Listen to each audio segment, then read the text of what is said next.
खबर देश के उस गद्दार की जो पाकिस्तान की शह पर भारत के खिलाफ साजिश का हिस्सा बन गया। फेसबुक पर फ्रेंड रिक्वेस्ट से शुरू हुई साजिश अब देश के लिए खतरा बनने वाली थी, लेकिन सुरक्षा एजेंसियों ने वक्त रहते उसे काबू कर लिया।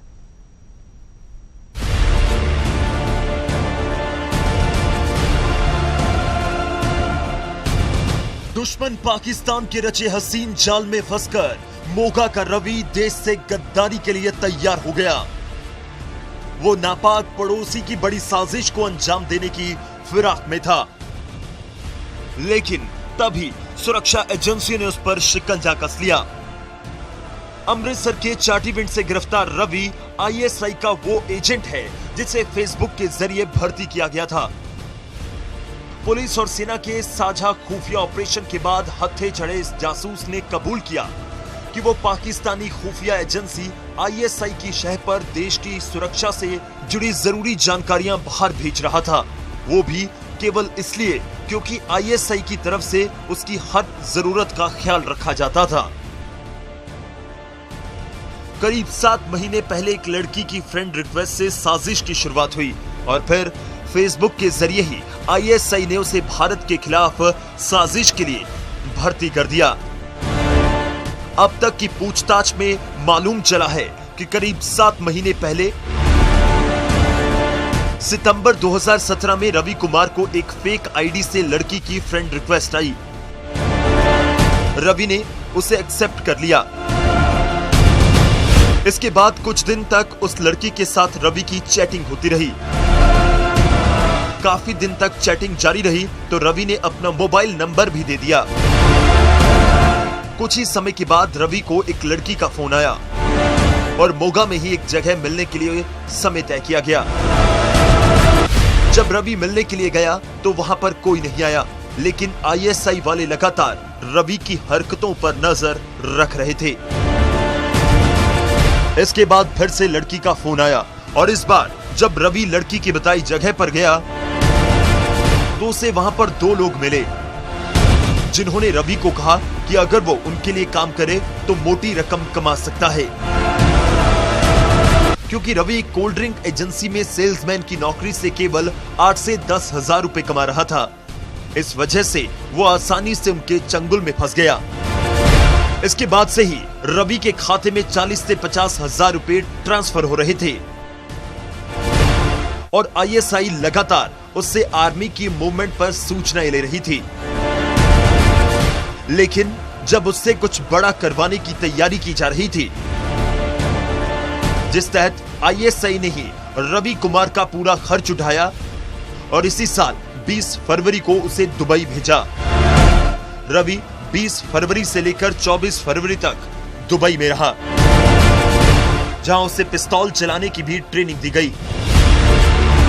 इसके साथ दुबई में और भी भारतीय युवक थे जो अलग अलग तरह की टास्क ट्रेनिंग ले रहे थे। जब रवि को गिरफ्तार किया गया तो उसके पास से सेना के अहम ठिकानों और सेना की गाड़ियों की आवाजाही की फोटो, प्रतिबंधित क्षेत्रों के हाथ से बने हुए नक्शे और सेना के ट्रेनिंग मैनुअल्स की प्रतिबंधित फोटोकॉपी मिली है। अब सवाल यह है कि आखिर मोगा के एक छोटे से गांव में सीधी साधी जिंदगी जीने वाला शख्स इस तरह के दुश्मनों से जा मिला, तो इसका जवाब फिलहाल उन लोगों के पास भी नहीं है जो उसे नजदीकी से जानते हैं। मोगा के धल्ले गांव में रवि के परिजन और पड़ोसी फिलहाल हैरान परेशान हैं। 12 जने आए सीगे ते 7 बजे ਨੂੰ ਲੈ ਗਏ ਸੀ ਉਹਨਾਂ ਨੂੰ। ਹਾਂਜੀ बस उन्होंने कुछ भी नहीं कहा, बस उनसे तो पूछा हैगा, बस ले गए ਉਹਨੂੰ। ਉਹ ਆ ਕਹਿੰਦੇ ਸੀ ਅਸੀਂ ਉੱਥੋਂ ਆਏ ਆਪਣਾ ਅੰਮ੍ਰਿਤਸਰੋਂ ਆਏ ਆ कि बस होर कोई गल भी नहीं हुई। उन्होंने बस इदा कहा कि पूछी है तो ले गए। बस मेरा देवर यहीं पे रहता था? हाँ जी। इस घर में और कौन कौन रहती है? मेरे हस्बैंड तो मैं वहाँ। बस कितनी देर से काम कर? पिछले सर 8-10 साल से। अच्छा, तो कैसा चाल चलन था? जैसे कल उसको लेके गए हैं। चाल चलन तो उसका बहुत बढ़िया है। सुबह 8 बजे मेरे पास काम में आता था, आते ही मार्केट में चला जाता है, वापसी आता है सुबह रात को 8 बजे के करीब। अच्छा, तो विदेश भी गया था कहीं? विदेश से गया था जी 20 फरवरी से, 4-5 दिन के लिए गया था। अच्छा, तो यहाँ कब से रहने लगा वो? ये अपना दिल्ली के में नियर अबाउट 1 साल हो गया जी इसको। अच्छा, पुलिस ने आपकी फैक्ट्री से पकड़ा उनको? नहीं सर, नहीं, इस बारे में मेरे कुछ नहीं पता क्योंकि मेरे पास कल काम पे आया ही नहीं वो।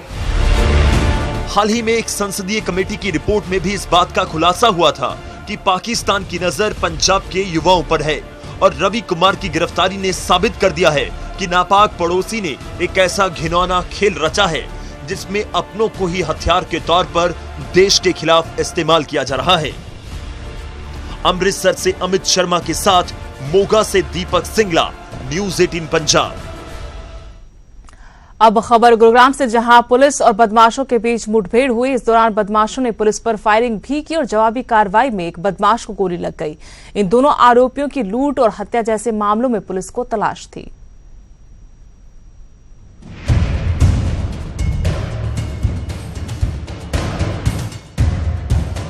साइबर सिटी के पालम विहार में पुलिस और बदमाशों के बीच मुठभेड़ हुई। इस दौरान पुलिस ने बड़ी कामयाबी हासिल करते हुए अमित लाला और सोनू उर्फ डॉक्टर को गिरफ्तार किया। दरअसल पुलिस को सूचना मिली थी कि बजगेढ़ा गांव में लाला गांव के बदमाशों ने फायरिंग की है, जिसके बाद पुलिस ने दोनों को पकड़ने के लिए अपनी तैयारी कर ली। दिन पहले पालम विहार में एक प्रॉपर्टी डीलर के यहाँ से 12 लाख रुपए की लूट हुई थी और उसके आरोपी यहाँ पे आ सकते हैं। इन्होंने तुरंत उस हिसाब से नाकाबंदी प्लान की। नाकाबंदी बहुत स्पेसिफिक इन्फॉर्मेशन के आधार पे की गई थी और उनको आइडिया था कि जिस गाड़ी में ये जो एक्यूज हैं, जो लुटेरे हैं, वो आएंगे, वो बलिनो है, एक सिल्वर कलर की। जब उन्होंने गाड़ी को रोकने का इशारा किया तब शायद उन्होंने भगाने की कोशिश की गाड़ी में। जब पुलिस पार्टी ने पीछा किया तो उन्होंने पुलिस पार्टी को फायरिंग स्टार्ट कर दी। पुलिस ने पीछा करना शुरू किया और कई किलोमीटर तक पुलिस टीम बदमाशों का पीछा करती रही। पुलिस से बचने की होड़ में बदमाशों की कार एक दीवार से टकरा गई, जिसमें एक बदमाश घायल हो गया। हालांकि बदमाशों ने भागने की कोशिश की और पुलिस टीम पर फायरिंग भी की, जिसके बाद जवाबी कार्रवाई के दौरान पुलिस की फायरिंग में एक बदमाश घायल हो गया। एक काफी हॉट चेज हुई है। करीब 2-3 किलोमीटर तक दोनों गाड़ियों पुलिस की गाड़ी का पीछा किया है और इवेंचुअली हॉट चेज के दौरान उनकी गाड़ी यहाँ पे जिस जगह खड़े हैं एक दीवार से टकरा गई और दीवार से टकराने बाद उन्होंने दोबारा पुलिस के ऊपर फायरिंग स्टार्ट की है, जिसमें पुलिस ने भी अपनी जान की रक्षा में उसके पैरों की तरफ फायरिंग की, जिसमें एक एक्यूज के पैर में गोली लगी है, जिसको तुरंत हॉस्पिटल शिफ्ट किया गया है। दूसरे एक्यूज को भी एक्सीडेंट लगने के कारण कुछ चोटें हैं। ये दोनों काफ़ी पुराने क्रिमिनल हैं जो लूट, मर्डर, हत्या के प्रयास इत्यादि घटनाओं में वांछित रहे हैं और जिसमें से एक दोषी है वो पैरोल जंपर है और दूसरा काफ़ी दिनों से 2-3 साल से वारदात करके फरार था। पुलिस को लंबे वक्त से इन दोनों की तलाश थी। दोनों बदमाशों के पास से हथियार भी बरामद किए गए हैं। दोनों को फिलहाल इलाज के लिए अस्पताल में भर्ती करवाया गया है। इन दोनों की गिरफ्तारी से पुलिस कई मामलों को सुलझाने का दावा कर रही है। गुरुग्राम से धर्मवीर शर्मा, न्यूज़ 18 हरियाणा। गुरुग्राम में चलती कार में आग लगने से कार सवार प्रॉपर्टी डीलर की मौत हो गई। मामला गुरुग्राम के गढ़ी गांव का है। कार में आग लगने के कारणों का फिलहाल पता नहीं चल पाया है। बताया जा रहा है कि कार में सीएनजी किट लगी हुई थी और मृतक प्रॉपर्टी डीलर सूबे सिंह कार की पिछली सीट पर था। तभी अचानक कार में आग लग गई, जिसमें प्रॉपर्टी डीलर की मौत हो गई।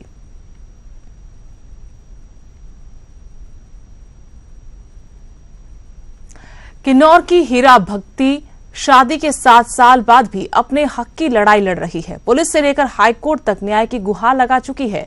विवाहिता की मांग है कि उसे उसके बहू होने का हक दिया जाए, लेकिन ससुराल पक्ष छोटी जाति की होने की वजह से उसे अपनाने को तैयार नहीं है।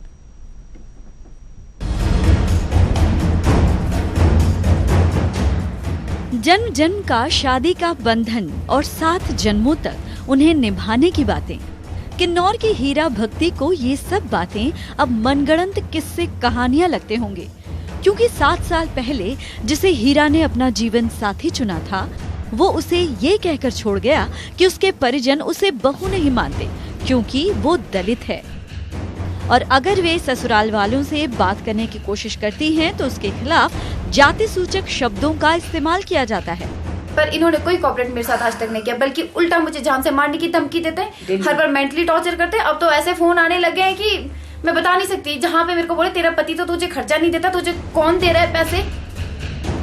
हीरा और हरीश की शादी को 7 साल हो चुके हैं और 2 बेटियां भी हैं, जिनके परवरिश की जिम्मेदारी अब अकेले हीरा के कंधों पर ही है। मैंने पहले भी उनको कई बार बोला था कि अब नाम चढ़ाओ बच्चों को, तो उन्होंने कहा नहीं, जब तक मेरे पेरेंट्स नहीं बोलेंगे, मेरी माँ मेरे भाई इजाजत नहीं देते, तब तक मैं उनकी मर्जी के खिलाफ मैं नहीं एंटर करूंगा। हमेशा से उन्होंने मुझे ये बोला, 5-7 साल से मैं यही सुनते आई हूँ, मेरी शादी के लिए भी, आज मेरे बच्चों के नाम के लिए भी। हीरा इंसाफ के लिए पुलिस से लेकर कोर्ट तक गुहार लगा चुकी है, लेकिन अब तक इंसाफ नहीं मिला। मेरी सासू का फोन आया था उस दिन कि हम जान से मार देंगे, मैं जेल चली जाऊंगी, चाहे खून खराबा हो जाएगा। उन्होंने तो बकायदा महिला थाना कुल्लू पुलिस स्टेशन में भी बोला है कि अगर मैं इसको घर नहीं ले जा सकती, हमारे समाज सोसाइटी में प्रॉब्लम है क्योंकि इंटरकास्ट मेरी मैरिज हुई है। इंसाफ के लिए दर दर की ठोकरें खा चुकी हीरा का कहना है कि अगर उसे इंसाफ नहीं मिला तो वे शिमला हाईकोर्ट के बाहर अनशन पर बैठने के लिए मजबूर होंगी। किन्नौर से अरुण नेगी के साथ bureau report, news 18 Himachal. Gurugram के निजी स्कूलों को छात्रों की सुरक्षा सुनिश्चित करनी होगी। अगर ऐसा नहीं हुआ तो जिला प्रशासन ने ऐसे स्कूलों के खिलाफ कार्रवाई करने की तैयारी कर ली है। हालांकि जिला प्रशासन ने स्कूलों को कुछ दिनों का वक्त दिया है।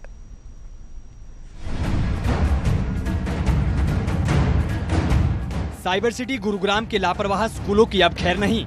जिला उपायुक्त ने जिले के तमाम स्कूलों में सुरक्षा मापदंडों का सर्वे करवाया है। रिपोर्ट के आधार पर स्कूलों के खिलाफ एक्शन होगा। स्कूल में बच्चों की सुरक्षा को लेकर निजी स्कूलों का एक और सर्वे करवाया जा रहा है। उपायुक्त के मुताबिक पहले फेज के सर्वे का काम पूरा हो चुका है और 2 दर्जन से ज्यादा स्कूल सुरक्षा के मापदंडों पर खरे नहीं उतरे। अब ऐसे स्कूलों को डीसी वीना प्रताप सिंह ने 15 दिन का वक्त दिया है ताकि वो तमाम सुरक्षा के मापदंड पूरे कर सकें। इसमें 15 स्कूलों को सेलेक्ट किया गया, उनका सर्वे करवाया गया। उनका निरीक्षण के बाद उनकी रिपोर्ट अब स्कूल्स के साथ साझा की जा रही है, जिसमें जो जो कमियां पाई गई हैं 15 दिन का समय दिया जा रहा है कि उन कमियों को पूरा करें। स्कूलों में सुरक्षा के मद्देनजर प्रशासन का दूसरा रियलिटी चेक नया सत्र शुरू होने के बाद किया जाएगा और अगर इस बार भी प्रशासन के आदेशों की अनदेखी हुई तो ऐसे स्कूलों की खैर नहीं। सुरक्षा मापदंड पूरे न करने वालों की एक लिस्ट तैयार की जाएगी। प्रशासन के मुताबिक ऐसे लापरवाह स्कूलों के प्रबंधन अधिकारियों के खिलाफ कड़ी कार्रवाई की जाएगी। बीते साल एक निजी स्कूल में प्रिंस नाम के छात्र की हत्या के बाद स्कूलों में छात्रों की सुरक्षा को लेकर सवाल खड़े हो गए थे, जिसके बाद गुरुग्राम प्रशासन का ये कदम काबिले तारीफ तो कहा जाएगा, लेकिन देखना होगा कि प्रशासन का कड़ा एक्शन कहीं हर बार की तरह कागजी कार्रवाई तक सीमित न रह जाए, क्योंकि सवाल बच्चों की सुरक्षा का है। गुरुग्राम से नीरज अंबावता, न्यूज़ 18 हरियाणा। और अब बात चिराग तले अंधेरे की। सीएम जयराम ठाकुर के गृह जिले मंडी में छात्र जमीन पर बैठकर अपना भविष्य तराश रहे हैं। सबसे बड़ा सवाल यही है कि अगर ऐसे पढ़ेगा तो फिर कैसे आगे बढ़ेगा हिमाचल।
एक 120 के अराउंड सीट्स अवेलेबल हैं और जो स्टूडेंट्स रजिस्टर्ड हैं रीडर्स वो 2500 के अप्रॉक्सीमेटली रजिस्टर्ड हैं। तो एक दिन में लगभग 500 के लगभग रीडर्स पढ़ने के लिए यहाँ पर आते हैं लाइब्रेरी में, जिसके कारण जो है कि लाइब्रेरी में बैठने की दिक्कत बहुत बढ़ चुकी है और स्पेस की प्रॉब्लम बहुत ज़्यादा है। बच्चे नीचे टाट पट्टी बिछा के उस पर बैठते हैं।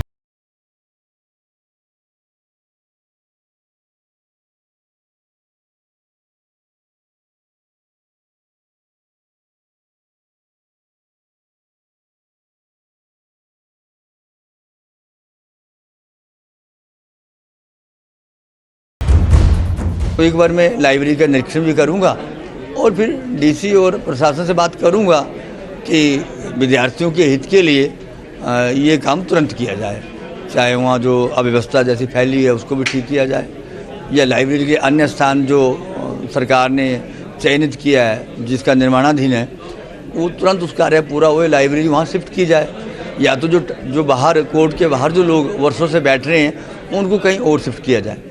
दोनों विषय के बारे में मैं डीसी, मंडी से और अन्य जो से संबंधित अधिकारी हैं उनसे ये बात करता हूँ, क्योंकि जानकारी आज मुझे पहली बार मिली।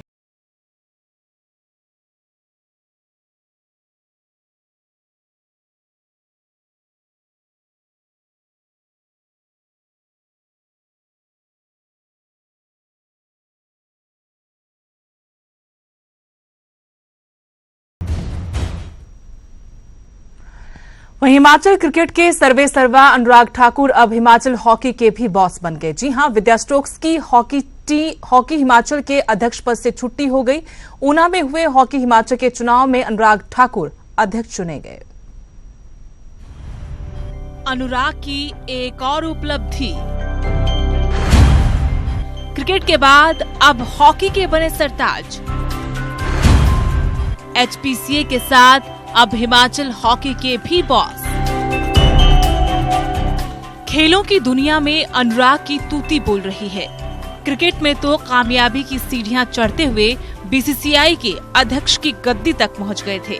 अगर हिमाचल की बात करें तो वो कई सालों से हिमाचल क्रिकेट के सर्वे सर्वा हैं। अब क्रिकेट का ये किंग हिमाचल हॉकी का भी बॉस बन गया है। ऊना में हुए हिमाचल हॉकी के चुनाव के बाद अनुराग हिमाचल हॉकी के नए अध्यक्ष चुने गए हैं। अब अनुराग का मकसद इस खेल को गांव-गांव और गांव के खिलाड़ियों को अंतर्राष्ट्रीय मंच तक पहुंचाना है। पहले तो सभी सदस्यों का आभार प्रकट करना चाहता हूं कि जिन्होंने नई जिम्मेदारी सौंपी है।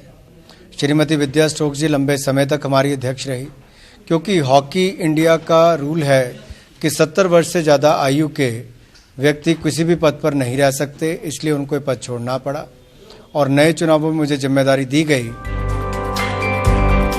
अनुराग से पहले हिमाचल हॉकी की कमान कांग्रेस की वरिष्ठ नेत्री विद्या स्टोक्स के हाथों में थी, जो हॉकी इंडिया की आजीवन अध्यक्ष भी हैं।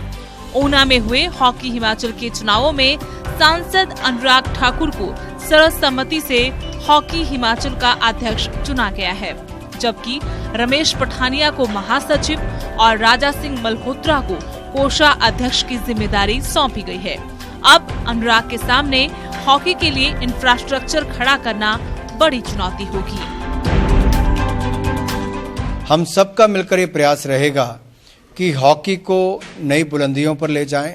हमारा प्रयास है कि भविष्य के ओलंपियंस हिमाचल प्रदेश से कैसे निकलें, उसके लिए आधारभूत ढांचा भी पहले से बेहतर हो, ज़्यादा से ज़्यादा एस्ट्रोटर्फ जिलों में लग पाएं, ज़्यादा कोचेज रखे जाएं, ज़्यादा टूर्नामेंट्स हो, कैंप्स का आयोजन किया जाए, ये सब हम करने वाले हैं। हिमाचल ने हॉकी को पद्मश्री चरणजीत सिंह और अर्जुन अवार्डी दीपक ठाकुर जैसे खिलाड़ी दिए हैं।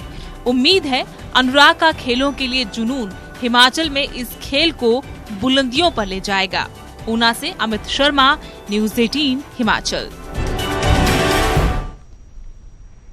ऑस्ट्रेलिया में हुई junior world shooting championship Haryana के युवा शूटर्स के नाम रही। चैंपियनशिप में 2 गोल्ड और 1 ब्रोंज जीतने वाले अनमोल जैन का फरीदाबाद पहुंचने पर जोरदार स्वागत किया गया।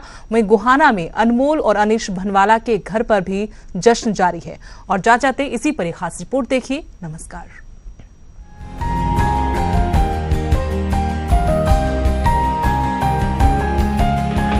ऑस्ट्रेलिया के सिडनी में हुए वर्ल्ड शूटिंग चैंपियनशिप में हरियाणा के निशानेबाजों के निशाने अचूक थे। प्रतियोगिता में 10 मीटर एयर पिस्टल में 2 गोल्ड और व्यक्तिगत शूटिंग में कांस्य पदक जीतने वाले फरीदाबाद के अनमोल जैन के घर पहुंचने पर ढोल नगाड़ों के साथ जोरदार स्वागत किया गया।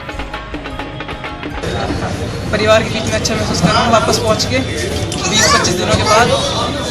क्या जीत कर आए हो आप? मैं वर्ल्ड यूनिवर्सिटी चैंपियनशिप से 2 मेडल और जूनियर वर्ल्ड कप से 3 मेडल जीत के आया हूँ। लगता है अब देश के लिए खेलना है, आगे भी देश के लिए खेलेगा। हमें आगे कॉमनवेल्थ और दूसरे बड़े गेम हैं, उसमें इच्छा है कि बस ये देश के लिए मेडल लाए। अनमोल के अलावा गोहाना के भाई बहन अनीश बनवाला और मुस्कान बनवाला ने भी खूब जलवा दिखाया। दोनों वरिष्ठ भाजपा नेता ठेकेदार जय सिंह के पोता पोती हैं। हमें और पूरे एरिया को बड़ी खुशी हो रही है, पूरे परिवार को खुशी है और इन लोगों ने अपने गांव का, अपने परिवार का नाम रोशन किया है। कौन कौन से मेडल लेके आए? अनीश बनवाड़ा, उसने व्यक्तिगत तौर पर गोल्ड लिया है और उसकी टीम ने को भी सिल्वर मेडल मिला है। और मुस्कान बनवाड़ा, जिसको गोल्ड मेडल मिला है और उसकी टीम ने भी गोल्ड मेडल लिया है। उनकी अचीवमेंट को लेके हम बहुत खुश हैं। पूरे परिवार में खुशी की लहर है और परिवार ही नहीं, हमारा गांव, हमारा देश सब उन पर गर्व कर रहा है। And they are making us really proud and we are hoping for the good in the future as well. Anish got the medal in the ISSF। तीनों खिलाड़ियों की नजरें कॉमनवेल्थ गेम्स पर है। तीनों को उम्मीद है कि वो यहाँ पर भी अपना गोल्डन गेम जारी रखेंगे और ये जीत का जश्न भी काफी लंबा चलेगा। इन खिलाड़ियों के शानदार खेल को देखकर लगता है कि भारत की शूटिंग का भविष्य सुनहरा है। फरीदाबाद से दीपक कुमार और गोहाना से सुनील जिंदल, न्यूज़ 18 हरियाणा।